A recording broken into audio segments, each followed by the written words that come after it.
You pour everything you have into her, and you're still left with a hollow man staring back at you from a silent house. I see you, brother. I see the question burning a hole in your chest late at night. The one you'd never say out loud because a real man isn't supposed to ask it. Why is she always unhappy? What more could I possibly have to give? This isn't about flowers or date nights. This is about the ghost in the room, the one that drinks your peace, feeds on your purpose, and leaves you both stranded in a cold war neither of you started. I learned this the hard way, in the trenches of my own life. I was the provider, the rock. I thought, if I built the walls high enough, brought home the spoils, fixed every leaky faucet and cracked ceiling, that would be the foundation of her happiness. I came home one day, the smell of rain and cold steel on my jacket, my knuckles still gritty from the day's work. I just landed the account that would finally get us the bigger house, the one with the yard she said she wanted. And the house, it was silent. Not a peaceful silence, a heavy, dead silence. The kind that feels like a held breath before a scream. She was just staring out the window. The light from the street lamp cut across her face, and there was nothing there. No anger, no sadness, just a vast, empty shore. And I felt it then in the pit of my stomach, a cold, metallic dread. I had given her everything on my list, and it was nothing, less than nothing. It was fuel for the void. I was trying to fill a cup that had no bottom. And that's the first truth they never tell you, brother. The one that changes everything. 1. You are trying to solve the wrong problem. You think her unhappiness is a puzzle you can solve, a checklist you can complete. If I make more money, she'll be secure. If I fix the garage, she'll be proud. If I remember our anniversary, she'll feel loved. You are bringing tools to a spiritual war. Her unhappiness isn't about the conditions of her life. It's about the climate inside her, a climate you did not create and you cannot control. You stand there with your blueprint, your muscles, your sweat, trying to build a shelter in the middle of a hurricane. And when the shelter gets torn apart, she doesn't blame the hurricane, she blames the builder. 2. Her happiness is a performance, and you're the only one in the audience. Watch closely, not at home, but out there, in the world. The smile that appears for the waiter, the laugh that's a little too loud for her friend's story, the perfectly curated photo for a feed of strangers. It's a show, a brilliant, exhausting, soul-crushing performance of having it all together. And when the curtain falls, when it's just you and her in the dressing room of your own home, the mask comes off, and all that's left is the exhaustion of the performance. You are the one who sees the real face, the tired face, the empty face, and you misinterpret it. You think, why is she only unhappy with me? No, she is only real with you. You are not the cause of the storm.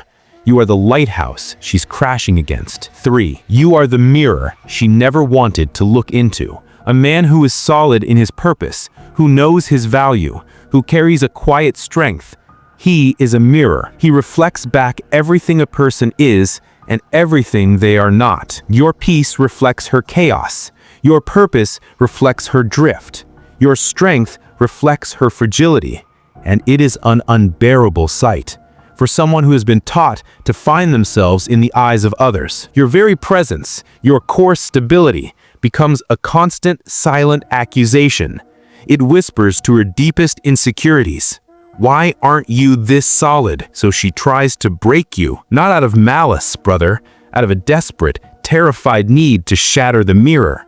4. The world taught her happiness is something she gets, not something she builds. It's sold to her every day in 1,000 subtle ways. Happiness is the next purchase, the next vacation, the next compliment, the next man who finally understands her. It's an external commodity, and you are the current provider of that commodity. So when the feeling fades, as all feelings do, the logic is simple, brutal, and unconscious. The product is faulty. The provider has failed. You are the vending machine that dispensed a temporary joy And now the button isn't working. She's shaking the machine, demanding the treat she paid for with her presence. She doesn't see that the real, lasting thing, the kind that survives layoffs and sick kids and gray hairs, is a fire you build inside yourself. She's waiting for you to light a fire in her, and you can't. No man can. 5. Her unhappiness is the most powerful tool she has. Think about it. When she's happy, you feel free. You go to the gym, you see your friends, you work on your projects, you breathe. But when she's unhappy, the entire world shrinks to the size of her mood. You are on high alert. You are scanning, placating, walking on eggshells. Your mission, your purpose, becomes managing her emotional state. It is a full-time job that pays an anxiety. Her unhappiness becomes the leash that pulls you back from your own life. It is control, unconscious, perhaps, but control nonetheless. And a part of you, the deepest, most primal part, knows this, and it breeds a quiet, simmering rage, the rage of a caged animal who signed for his own delivery. 6. You are not her source. You were meant to be her oasis. This is the twist that will either break you or set you free. Her cup was empty long before she ever handed it to you.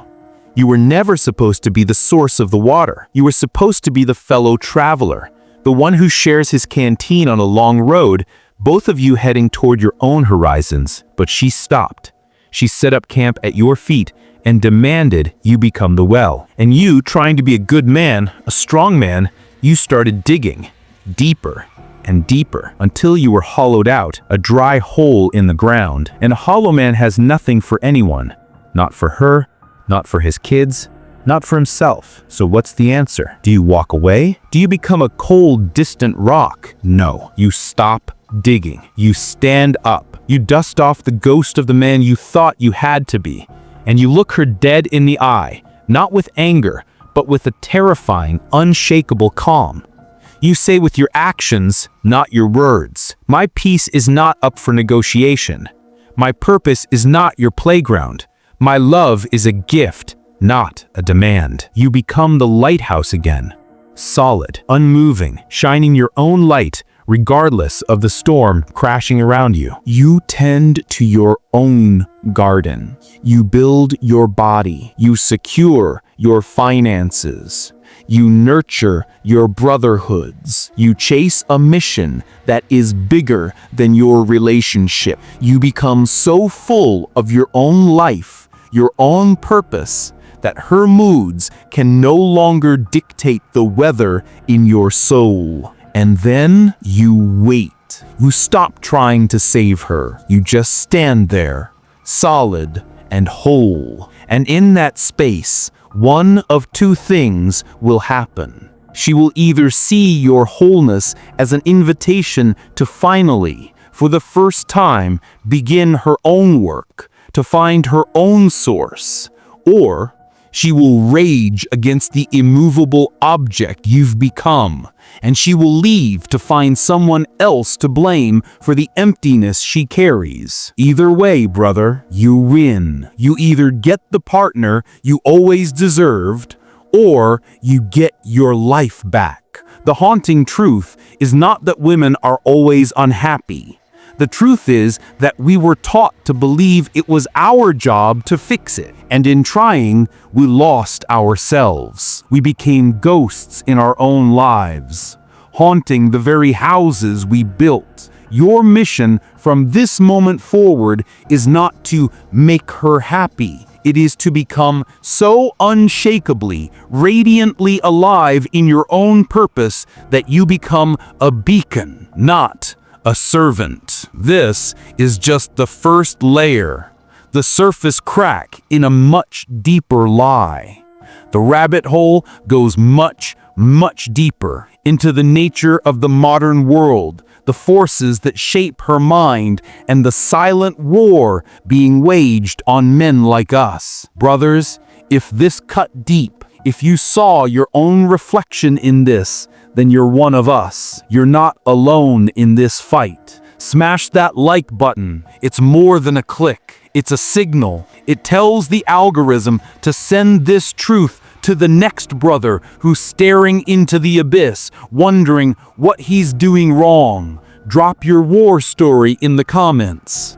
Let us know what part of this hit home. And most importantly, subscribe to PsycheHavoc. We have so much more to unpack. The shadows are deep, but we walk them together, never face them alone again.